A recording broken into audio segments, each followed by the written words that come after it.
আমি স্বেচ্ছায় নিজেকে আইন শৃঙ্খলা বাহিনীর হাতে তুলে দিয়ে বলবো আমাকে গ্রেপ্তার করুন এবং আমাকে কারাগারে পাঠান। তবুও তোমরা চাঁদাবাজি ছেড়ে দাও, আমাদের শহীদদের রক্তকে তোমরা অপমানিত করবে না। আল্লাহ আমাদেরকে যে নিয়ামত এবং রিজেক দিয়েছেন আমরা ভাগ বাটুরা করে খাবো। লক্ষ্মীপুরে চাঁদাবাজি আছে? শিওর আপনারা? এখানে কোনো দুর্নীতি নেই, এখানে কেউ কোনো কিছু অন্যায়ভাবে দখল করে না, এই সবগুলো আছে। যারা এগুলা করেন তারা কোন দলের, তারা কোন ধর্মের, তারা কোন প্রজাতির, তারা কোন গোষ্ঠীর, এটা না দেখে বিনয়ের সাথে অনুরোধ করব, বন্ধুরা দয়া করে ওই শহীদদের রক্তের প্রতি একটু সম্মান দেখাও, এ অপকর্ম ছেড়ে দাও। তোমাদের যদি খাওয়ার অভাব হয় আমরা আশ্বস্ত করছি এই সমস্ত মানুষগুলা মিলে আল্লাহ আমাদেরকে যে নিয়ামত এবং রিজেক দিয়েছেন আমরা ভাগ বাটুরা করে খাবো। তবুও তোমরা চাঁদাবাজি ছেড়ে দাও, দখল বাণিজ্য ছেড়ে দাও, তোমরা মানুষকে কষ্ট দিও না।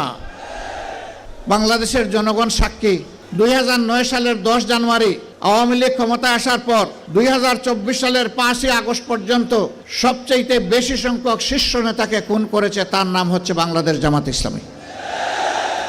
এক এক করে 10 জনকে খুন করেছে আর আল্লাহ একজনকে বাঁচিয়ে রেখেছেন, তিনি হচ্ছেন আমাদের ভাই এটিএম আজহারুল ইসলাম। আফসোসের বিষয় 6টি মাস চলে গেল, বাংলাদেশ ফেসিবাদীদেরকে তাড়ালো, কিন্তু ফেসিবাদের বোঝা এখনো এটিএম আজহারুল ইসলামের ঘাড়ের উপরে রয়ে গেল।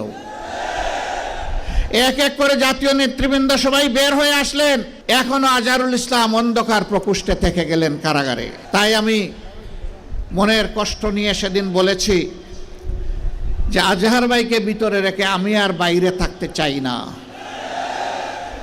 আমি সরকারকে অনুরোধ করেছি আগামী 25 তারিখ আমি স্বেচ্ছায় নিজেকে আইন শৃঙ্খলা বাহিনীর হাতে তুলে দিয়ে বলবো আমাকে গ্রেপ্তার করুন এবং আমাকে কারাগারে পাঠান। যেদিন আজহারুল ইসলামের মুক্তি হবে তার পরের দিন আমার মুক্তিটা দিয়েন।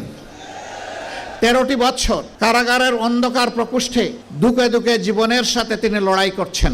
এই সময়টা প্রিয়তমা সহধর্মিণীকে তিনি হারিয়েছেন, এই সময়টা তার পরিবার ছিন্ন ভিন্ন হয়ে গিয়েছে। সেই মানুষটার উপরে আর জুলুম করবেন না।